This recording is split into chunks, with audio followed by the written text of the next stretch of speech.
मैंने आपको इसका वो बताया था, डेफिनेशन ऑफ कैपिटल एसेट्स।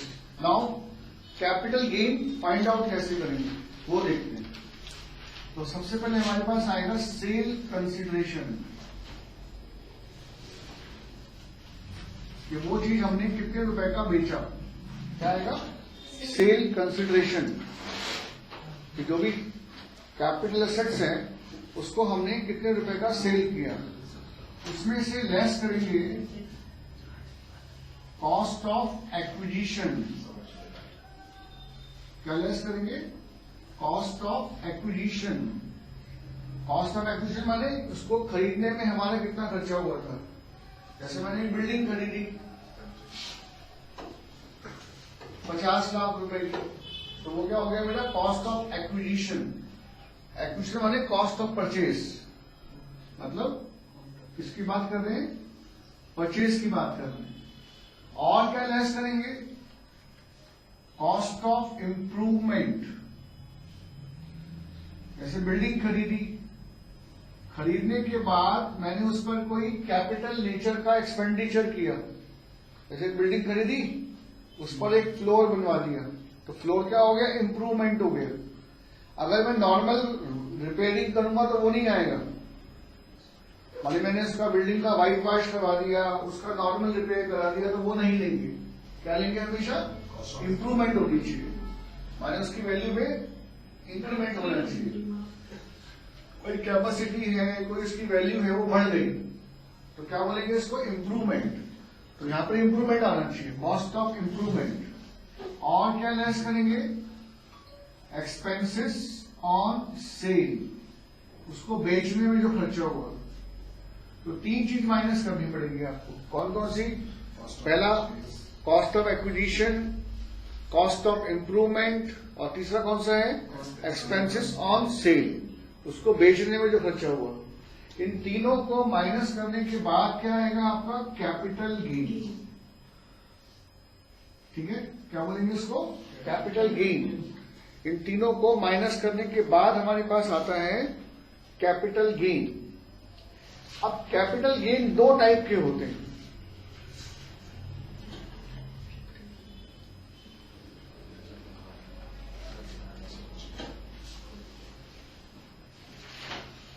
हमारे पास जो कैपिटल गेन वो क्या है? दो टाइप का होता है। जो कैपिटल गेन क्या होता है? दो टाइप के। एक होता है शॉर्ट टर्म और एक होता है लॉन्ग टर्म, है ना? दो टाइप है, short term as well as long term.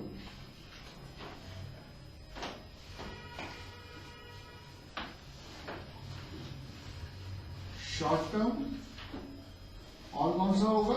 Long term. Short term capital assets बेचेंगे तो शॉर्ट टर्म होगा, लॉन्ग टर्म कैपिटल एसेट्स बेचेंगे तो लॉन्ग टर्म होगा। अब शॉर्ट टर्म लॉन्ग टर्म की डेफिनेशन क्या है, कैसे पता लगाएं कि वो जो गेन है वो शॉर्ट टर्म है या लॉन्ग टर्म? तो उसके लिए अगर मैं कोई एसेट्स विद इन 36 मंथ्स बेच देता हूं, मैंने खरीदा और विद इन 36 मंथ्स बेच दिया, खरीदने के 36 महीने के अंदर अंदर कब बेचा? विद इन 36 मंथ्स, तो क्या बोलेंगे? Short term. ठीक है, खरीदने के 36 महीने के अंदर अंदर बेच दिया, तो वो क्या हो गया? Short term. और यदि मैं आफ्टर 36 मंथ्स बेचूंगा तो लॉन्ग टर्म। ठीक है, समझ में आ गया? विद इन 36 मंथ्स बेचा तो शॉर्ट टर्म, और आफ्टर 36 मंथ्स बेचा तो long term. With in 36 month short term और आफ्टर 36 मंथ्स लॉन्ग टर्म। लेकिन कुछ केसेस में हम 36 मंथ्स की बजाय 12 मंथ लेंगे। माने नॉर्मल रूल क्या है? आपने खरीदा और विद इन 36 मंथ्स उसको बेच दिया, तो क्या होगा? Short term. खरीदा और 36 मंथ्स के बाद बेचा, तो क्या हो गया? लॉन्ग टर्म हो गया। बट कुछ केसेस में टेक 12 मंथ इंस्टेड ऑफ, कुछ केसेस में हम क्या लेंगे? 12 मंथ लेंगे, 36 महीने की बजाय। Take 12 month instead of 36 months. ठीक है, तो वो कौन कौन से केसेस है वो नोट कर लीजिए। लिस्टेड सिक्योरिटीज, क्या लेंगे? Listed securities. लिस्टेड सिक्योरिटीज क्या आता है? डिवेंचर। लिस्टेड में क्या आएगा? इक्विटी शेयर,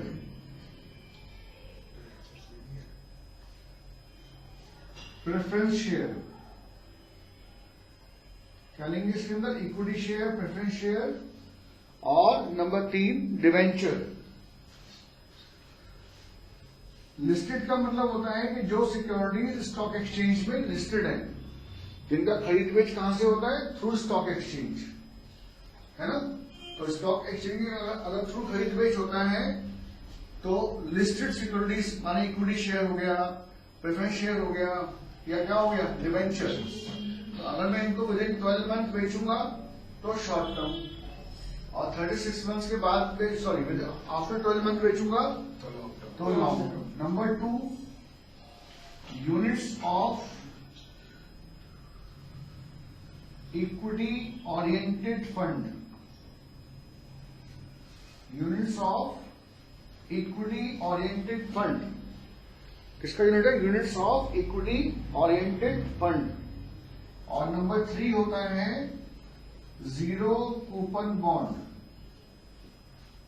याद करना पड़ेगा आपको ये। तो 3 चीजें हैं ये। कौन कौन है? नंबर 1 लिस्टेड सिक्योरिटीज, उसमें इक्विटी शेयर्स और प्रेफरेंस शेयर और डिवेंचर, तीनों आ गए। हाँ, थ्योरी में भी आता है। नंबर 2 क्या आएगा? Units of equity oriented fund. एक म्यूचुअल फंड होते हैं। म्यूचुअल फंड क्या करते हैं? पब्लिक से पैसे लेते हैं और उसको अपनी नॉलेज के हिसाब से आगे इन्वेस्टमेंट करते हैं। तो वो लोग यूनिट्स इश्यू करते हैं, जैसे कंपनी शेयर इश्यू करती है ना, तो ये क्या देंगे? अपनी यूनिट्स इश्यू करेंगे। तो units of equity oriented fund मतलब वो फंड जिसने इन्वेस्टमेंट कहां का रखा है? इक्विटी ओरिएंटेड में, इक्विटी शेयर। और तीसरा होता है zero coupon bond. Zero coupon bond क्या होता है? जैसे नॉर्मली हम डिवेंचर इशू करते हैं तो डिवेंचर पे इंटरेस्ट कम मिलता है, हाफ ईयरली, ईयरली, लेकिन इन पे इंटरेस्ट कम मिलेगा एंड में। मैंने 5 साल का जिला में डिवेंचर इशू किया तो पूरा पैसा लास्ट में मिलेगा 1 साल इंटरेस्ट समेत। तो क्या बोलते हैं इसको? Zero coupon bond. क्या बोलेंगे? Zero coupon bond. तो डेफिनेशन क्या बोलते हैं शॉर्ट टर्म का? विद इन 36 मंथ्स बेचोगे तो शॉर्ट टर्म, आफ्टर 36 मंथ बेचोगे तो लॉन्ग टर्म। लेकिन इन चीजों के लिए हम 36 मंथ्स की बजाय 12 मंथ लेके चलेंगे। अगर 12 महीने में बेचोगे तो शॉर्ट टर्म, और 12 महीने के बाद गेन को निकालने के लिए क्या करना पड़ेगा? सेल में से लेस करेंगे cost of acquisition, cost of improvement और एक्सपेंस ऑन सेल। अगर लॉन्ग टर्म है तो लॉन्ग टर्म, शॉर्ट टर्म है तो शॉर्ट टर्म। ठीक है। सपोज जैसे क्वेश्चन देखते हैं, मैंने एक बिल्डिंग परचेज की,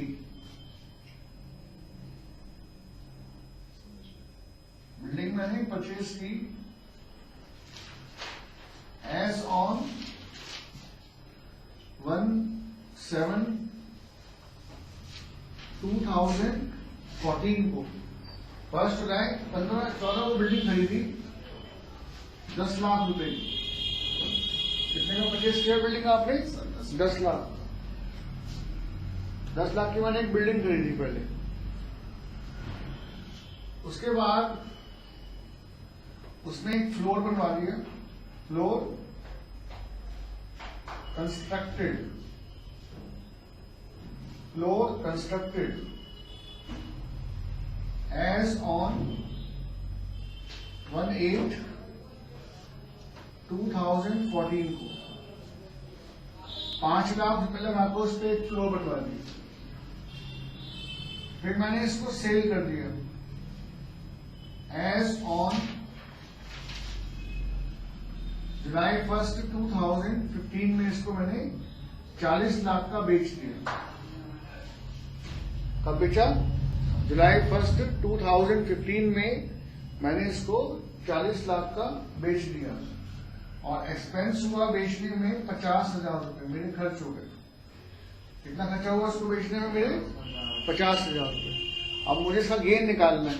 गेन लॉस फाइंड आउट करना है। तो अगर हम देखें तो सबसे पहले मैंने इसको कितने का बेचा है, 40 लाख का। तो 40 लाख क्या हो गया मेरा सेल कंसिडरेशन, 40 लाख क्या हो गया मेरा sale consideration. Cost of acquisition, जितने रुपए का मैंने इसको परचेज किया था, कितने का परचेज किया, तो 10 लाख क्या हो गया मेरा कॉस्ट ऑफ एक्विजिशन। आप क्या लेंगे, कॉस्ट ऑफ इम्प्रूवमेंट, 5 लाख का मेरा हो गया कॉस्ट ऑफ इम्प्रूवमेंट, और एक्सपेंस हुआ मेरा 50,000 रुपए। तो इन सबको माइनस कर देंगे सर 24,50,000। तो 24,50,000 रुपए मेरा कैपिटल गेन आ गया। अभी शॉर्ट टर्म है, लॉन्ग टर्म इसकी पहचान कैसे होगी, परचेज किया था 1 जुलाई 14 में और बेचा है जुलाई 1 15 में, माने 36 मंथ से पहले, है ना, 36 महीने से पहले बेचा। तो long term, sorry short term हो गया ये। अगर 36 मंथ के बाद बेचता तो क्या बोलता मैं इसको, लॉन्ग टर्म। तो विद इन 36 मंथ बेचेंगे तो शॉर्ट टर्म, और आफ्टर 36 मंथ बेचोगे तो लॉन्ग टर्म। आपका जो शॉर्ट टर्म कैपिटल गेन है वो तो हम निकाल लेते हैं बड़ी आसानी से। अगर लॉन्ग टर्म कैपिटल गेन होता है तो उसमें थोड़ा चेंज होगा। जब मैं लॉन्ग टर्म कैपिटल गेन निकालूंगा तो ये जो आपका कॉस्ट ऑफ एक्विजिशन और कॉस्ट ऑफ इंप्रूवमेंट है, दो चीजें है ना, इनको इंडेक्स करना पड़ता है। क्या करना पड़ता है इनको, इंडेक्स। कब करेंगे, यदि क्या होगा ये, माने शॉर्ट टर्म में तो डायरेक्ट माइनस कर देते हैं, लेकिन लॉन्ग टर्म में जब माइनस करेंगे तो पहले क्या करना पड़ेगा, उसको इंडेक्स करना पड़ेगा। अब ये इंडेक्स क्या होता है, माने कौन कौन से अमाउंट इंडेक्स करेंगे, cost of acquisition and cost of improvement. Expense index नहीं होता, ये दो इंडेक्स होंगे, कॉस्ट ऑफ एक्विजिशन और कॉस्ट ऑफ इंप्रूवमेंट। हमें क्वेश्चन में cost inflation index number given होंगे। क्या गिवन होंगे, कॉस्ट इन्फ्लेशन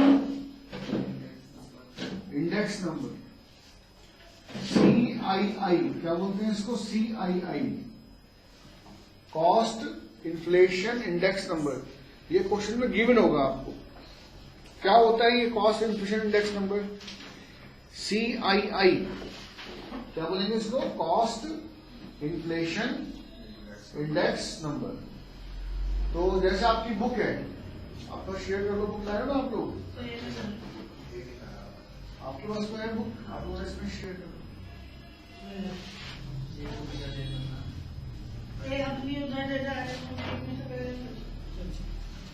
जैसे इंडेक्स नंबर गिवन है ना, आपकी बुक है, पेज नंबर देखिए कौन सी पेज पर है इंडेक्स नंबर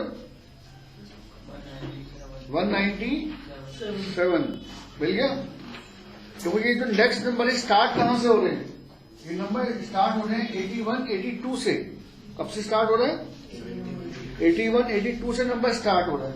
तो 81 82 में जो नंबर था वो कितना था, 100 था, और बढ़ते बढ़ते बढ़ते बढ़ते 2015-16 में कितना हो गया, 1081।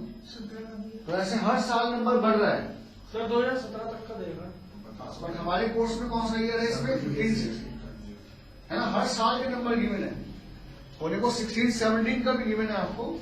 16-17 में कितना है, 1125।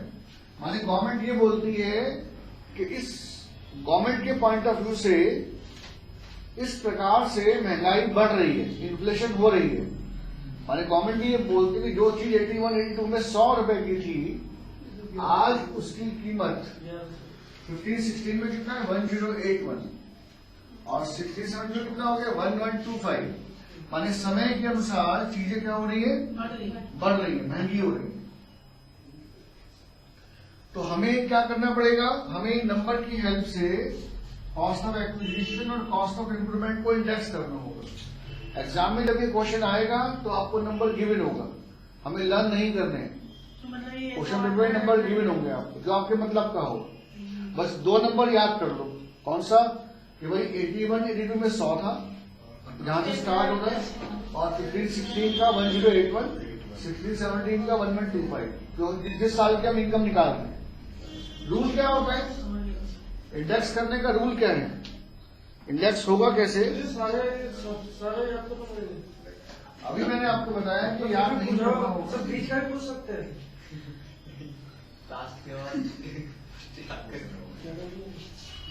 अभी मैंने आपको बताया कि नंबर याद नहीं करना है, क्वेश्चन पेपर में नंबर गिवन होगा आपको। जो आपका मतलब का नंबर है वो क्वेश्चन पेपर में दे देगा वो। इंडेक्स करने का रूल क्या है? चाहे वो एक्विजिशन हो या इंप्रूवमेंट हो, जो भी अमाउंट है उसको मल्टीप्लाई कर देंगे। किससे मल्टीप्लाई कर देंगे? Index of year of cell.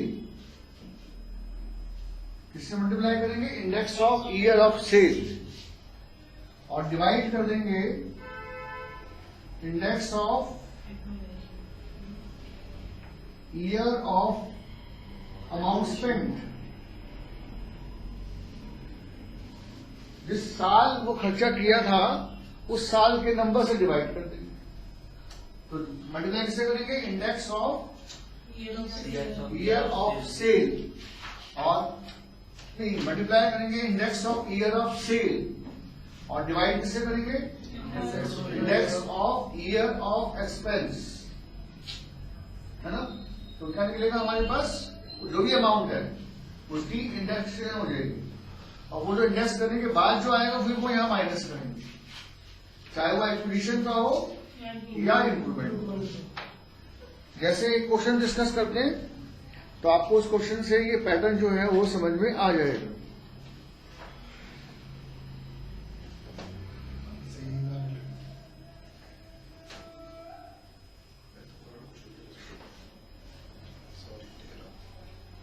Suppose कर लीजिए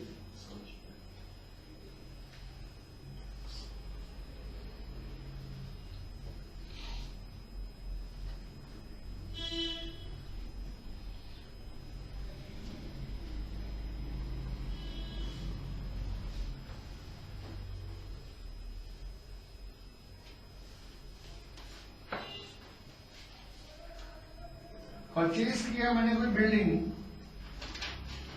जुलाई 1 95 में। कब परचेज किया?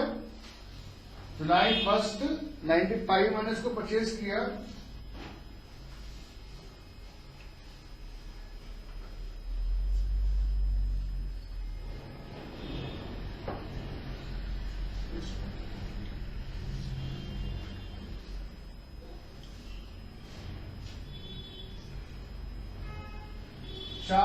₹40,000 का। कितने का परचेज किया? ₹40,000। उसके बाद उस पर इंप्रूवमेंट किया।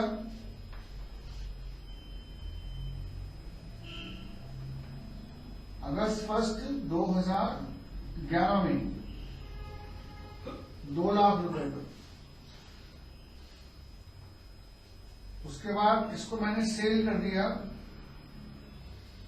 अक्टूबर 1 2015 में ₹25 लाख का। कितने का बेचा? 35 लाख का। एक्सपेंस हुआ बेचने पर ₹40,000। ऐसे आपको इंफॉर्मेशन गिवन है कि हमने उसको कब कब खरीदा, कब परचेज किया था? जुलाई 1 95 में हमने उसको परचेज किया ₹40,000 का। और फिर हमने इसको इंप्रूवमेंट किया अगस्त 1 2011 में ₹2 लाख का। उसके बाद हमने अक्टूबर 1 2015 में इसको 25 लाख का बेच दिया और बेचने में खर्चा कितना हुआ हमारा? ₹40,000 का। हमें इसका गेन लॉस निकालना है। तो अगर मैं इसको फॉर्मेट वाइज देखूं तो सबसे पहले क्या आएगा? Sale consideration. जितने रुपए का हमने इसको बेचा है, तो हमने कितने का सेल किया? इसको 40 लाख का। तो सेल वैल्यू 25 लाख का बेचा। तो दिस इज योर 25 लाख। कितना आ गया? 25 लाख। अब क्या निकालना है? Cost of acquisition. अब क्योंकि हमें इसको इंडेक्स करना है तो यहाँ वर्ड क्या आएगा? इंडेक्स्ड कॉस्ट ऑफ एक्विजिशन, क्या लिखेंगे? Cost of acquisition indexed. और ये कॉस्ट ऑफ इंप्रूवमेंट भी कौन सी आएगी? इंडेक्स्ड। सर दोनों में लिखेंगे? दोनों में, एक्विजिशन में भी और इंप्रूवमेंट में भी। अब ये खर्चा किया कब का एक्विजिशन वाला? जुलाई 195 में 40,000। तो हम क्या करेंगे? 40,000 को मल्टीप्लाई करेंगे किससे? Index of year of sale. Sale कब किया है? 2015 में। तो नंबर क्या है बताइए? 1516 का नंबर, 1516 का नंबर, 1081। तो इसको मल्टीप्लाई कर दिया 1081 से। एक्सपेंस कब किया था? 95 में। तो कौन सा ये होगा? 95 96 281। 95 96 281 कितना है? 281। नंबर देखिए बुक में है 95 96। यहाँ पे जो ईयर चल रहा है वो कौन सा है? फाइनेंशियल ईयर है 95 96। क्योंकि जो डेट है वो क्या है? जुलाई 195। तो कौन सा ईयर आ गया? 95 96। कितना है बताओ नंबर? सर 1,53,879। 1,53,879। हाँ जी, 1,53,000। 1,53,879। अगर तुझे पता नहीं पता। अब हम आ गए कॉस्ट ऑफ इंप्रूवमेंट पर। किस पे आ गए? इंप्रूवमेंट कब की थी? सर इम्प्रूवमेंट 2 लाख की थी। हाँ जी, और डेट क्या है इंप्रूवमेंट की? अगस्त 1,000। रूल वही है, उसको भी किससे मल्टीप्लाई करेंगे? Index of year of sale, वो तो वही है 1081। लेकिन इंप्रूवमेंट की थी हमने 11-12 में। कौन सा ईयर है? 11-12। तो नंबर क्या है 11-12 का? सर 785। 785। तो 2 lakh multiplied by 1081 divided by 785। जिस साल इंप्रूवमेंट किया उस साल का नंबर अपॉन में आएगा, है ना? जिस साल इंप्रूवमेंट किया है उस साल का नंबर अपॉन में आएगा। सर 2,75,440। 440 नहीं सर 414 है। 414। एक्सपेंस ऑफ सेल सिंपली था 40,000। तो इन सबको लेस करेंगे तो क्या आएगा? Long term capital gain. क्या बोलेंगे इसको? Long term capital gain. This is your long term capital gain.